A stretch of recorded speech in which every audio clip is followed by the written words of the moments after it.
Hey everyone, how are you doing? Hope you're doing well. This is Jason Lawrence.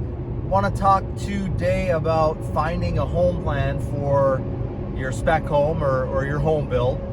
So even if you're going to be building your own home, or you're going to hire a builder to do it, I guess this kind of pertains to all for the most part. So when you're starting off the process of looking for a home plan, it can definitely be overwhelming. There are a ton of home plans that are out there. I mean, tons of them. There's so many different websites that are out there. eplans.com, coolhouseplans.com, designbasics.com, monsterhouseplans.com, Donald Gardner homeplans.com, just to name a few. So what you can do, because now Google, you can find a lot of plans on Google too. So if you search what you're looking for, 3-bedroom, 2.5 bathroom, ranch home, 2,000 square feet, you're going to get home plans that come up. You'll probably get some that are on Pinterest and so on and so forth. I feel like a lot of times there's a misconception of I've got to go and meet with an architect in order to get my home plan designed.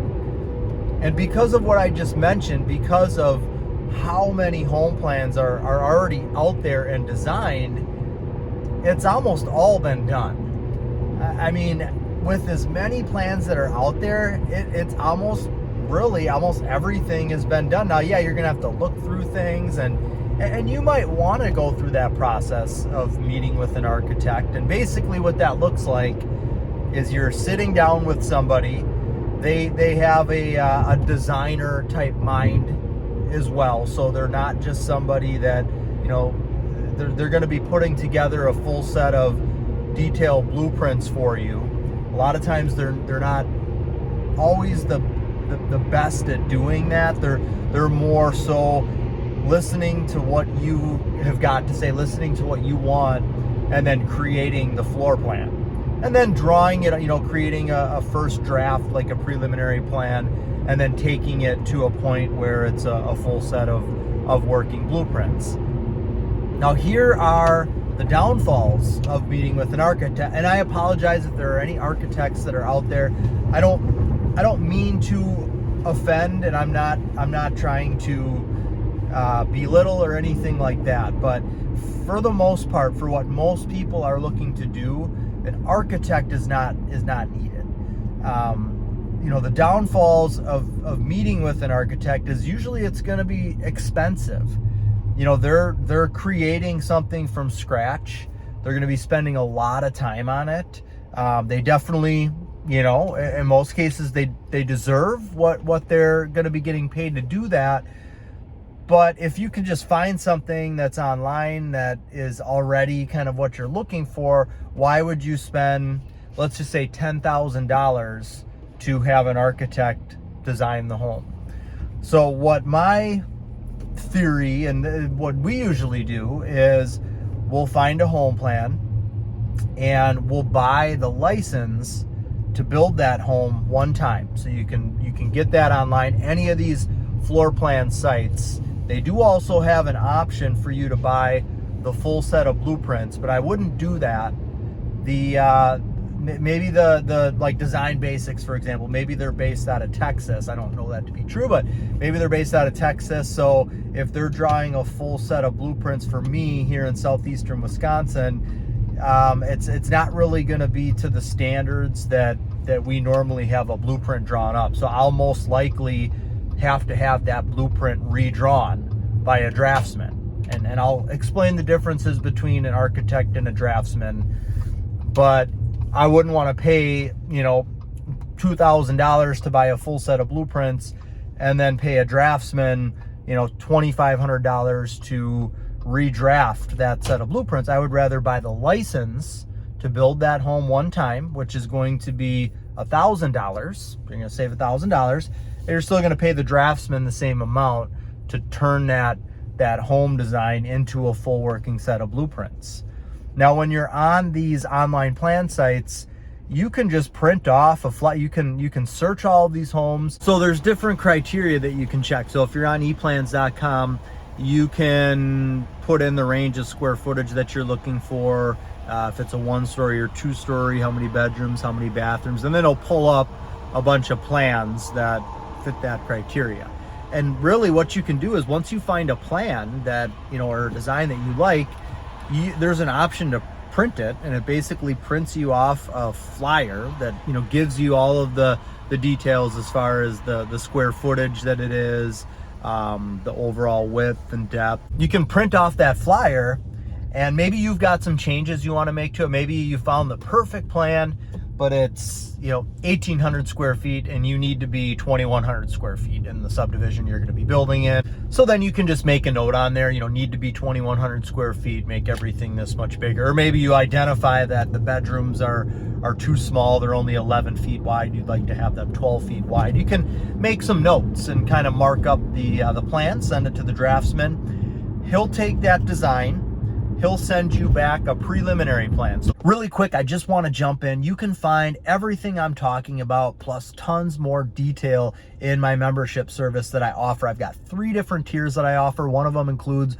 one-on-one monthly coaching phone calls. I've got live Zoom Q&As. Just did one yesterday with a few people from the group. I've got tons of videos there that are not found on YouTube. I've got lots of different forms, checklists, things I use as a builder. There's tons of value there. Check it out in the details below. This is basically basically a basic plan. So it's going to be a front elevation, and then it's going to be the floor plan and what the square footage is, so that you can make sure that we're on the right track here. Before you get too detailed and too far into the drafting, you want to make sure that everything's looking good so far. A lot of times what happens is you'll print off one of these flyers and it'll say the home's 2,300 square feet, but in actuality, once it actually gets drawn up, it's 2,400 square feet. I don't always know why that is. I've just found that to be the case over the years with my experience of doing that. So one general rule of thumb when you're looking at floor plans online, most likely it's going to end up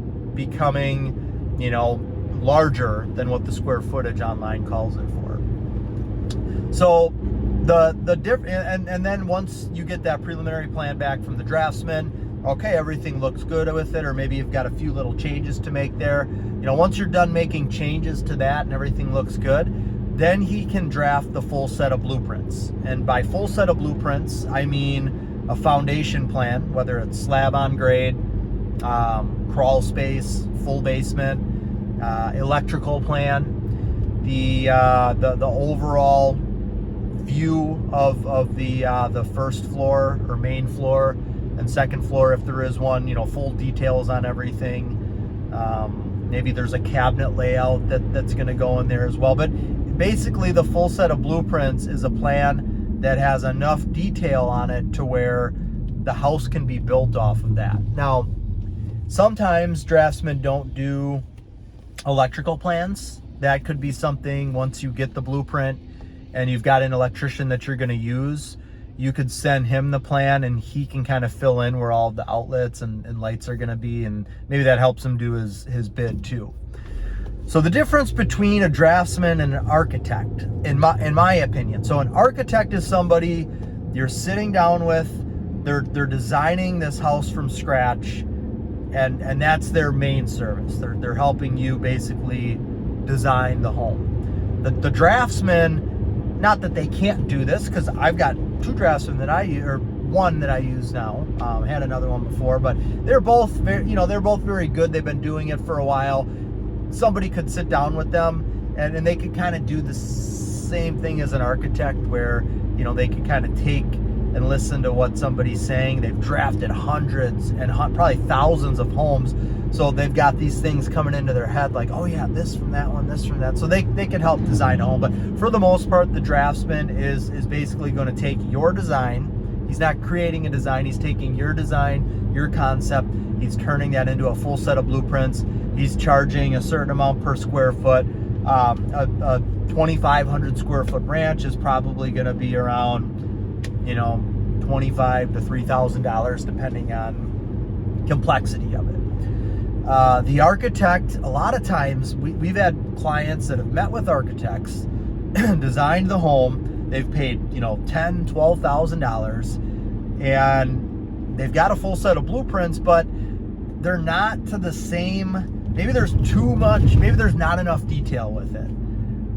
Or we're just used to using the blueprints that our draftsman draws, so we have to redraw them anyway. So they're spending, $12,000 on the architect and his full set of blueprints, another $3,000 on our plan, so $15,000 compared to $3,000. Again, now in some circumstances, it is beneficial to use an architect, but in most cases, you can get away with not using an architect. The other thing that I've found, the differences between the draftsman and the architect. So the architect is typically, he's taking your ideas, he's creating this plan, and there's not always cost efficiency in mind with doing that.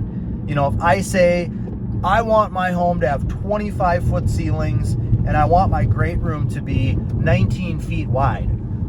Well, maybe if my great room was 18 and a half feet wide and the walls were 24 feet tall, just because of how it works out with drawing it and lumber and things like that, maybe it ends up being a lot more cost efficient to do that. But see, an architect is basically just going to take what you're telling them and they're gonna, he or she is gonna make that work. And not in all cases. Again, I'm not trying to belittle an architect, because there are good ones out there where they're gonna know and be able to tell you, hey, this isn't very cost efficient, or you should do this. But overall, that's just how it is. That seems like that's how it goes most of the time. So that's kind of the difference between the two. So if you're looking for a floor plan, you kind of know what you're looking for based upon the lot that you're going to build on. So I wouldn't really start looking for a floor plan before you find the lot that you're going to build on, unless you're building a home for yourself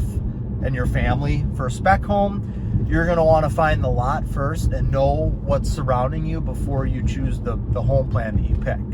If you're building a home for yourself, for your family, or you're going to hire a builder to do it, well then, you're going to build what you want to build. So when you're looking at plans, there are definitely things that can make one plan more expensive than another, even if they're the same size. So if I've got two ranch plans and one is 2,100 square feet, the other is 2,100 square feet, well, they should be about the same price per square foot, right? Well, no, not really. So one plan could have a more complex roof than the other. So basically, one plan might just have one kind of straight peak that runs along side to side. Got the triangle gable on the sides of the house, that's called a gable roof. The other home may have a hip roof, and maybe it has more gables and peaks, and it's a little more cut up and complex. Just that right there alone is gonna make the one house more than the other. One of the 2,100 square foot ranches may have 9 and 10 foot ceilings throughout, and the other one may have 9, 10, and 11 foot ceiling in the great room. So there's going to be maybe some more glass with the windows in the great room. There's a taller ceiling there, so your exterior walls are taller. Those are things that are going to end up increasing the cost on one home over another. You'll want to look at the number of exterior corners or foundation corners, or if you're building a house on slab, they would just be exterior corners. So if one house is looking kind of like a perfect rectangle almost, with maybe one bump out on the back and then the garage kind of sticking out the front, that's going to be pretty cost efficient. There's not a lot of foundation corners there. But then if you've got a plan where you've got little bump outs and jogs and bay outs and maybe an angled sunroom shooting off of there, the more corners that there are, the more expense that's going to be. Those corners end up translating into the roof and making the roof more complex.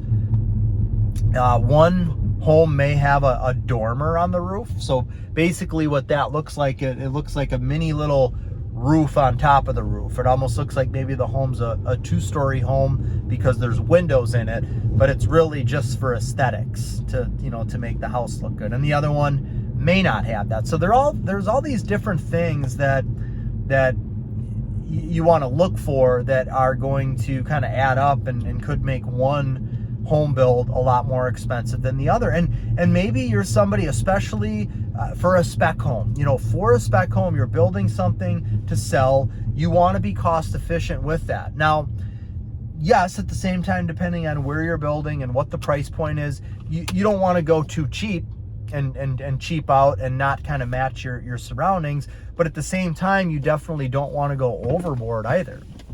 If you're building a home for yourself, you kind of got the same things there that apply. You know, you might be tight on your budget. So yeah, you love this floor plan that's got all these little bump outs and jog outs and corners everywhere. And yeah, it looks cooler. But the other house, it's the same size. You got the same volume in there. Maybe that one's got the same ceiling heights, but it's just a little more simplistic. You know, a lot of it's going to come down to the finishes that you do in the house. When most people, if somebody's reselling a house, let's just say we've got two houses, somebody's reselling one, you know, both the same size, but the one has a lot more jog outs and bay outs and foundation corners, more complex roof. If you compare the two together, you know, they're not really looking, the buyer's not really looking that much at the detail of the floor plan or the structure. They're more enamored by the finishes that are in the home. Like, wow, I love these floors, this backsplash, these cabinets, these countertops. So you could build a basic rectangle and put amazing finishes in that home. And then you could build a crazy complex floor plan and put kind of outdated, you know, maybe not great lower end finishes in there, and you'll probably have more people gravitate towards the house that costs a lot less to build, the more simplistic one. So those are just some tips when you're going to be looking for a floor plan on how to do that and kind of what the steps are. The two-story is going to be the most cost-efficient type of home build. And when I say two-story, I mean a traditional two-story. So that means that I've got, you know, if we've got a 2,400 square foot two-story, I've got 1,200 square feet on the first floor, and I've got 1,200 square feet on the second floor, stacked evenly. You do have two-story plans where you've got a two-story ceiling in the great room, two-story ceiling in the foyer. That's obviously, even though the house is still 2,400 square feet, you've got that open two-story area above the great room. So even though you can't stand on it, there's not a floor, it's not square footage, it's still like you're building a home that, you know, let's say the great room's 20 by 20. You're building a home that's another 400 square feet larger. Got all that airspace in there. So that's, you know, your traditional two-story as far as cost efficiency, your traditional two-story ranch, and then the story and a half, which is that style home where you've got the master on the first floor, you've got the two-story ceilings. That's typically kind of the order that it goes as far as cost efficiency. Okay, that's going to do it for this one. I hope you found some helpful tips in here. If you don't subscribe, please do so. Click the bell for notifications. Thank you so much for your time, and God bless.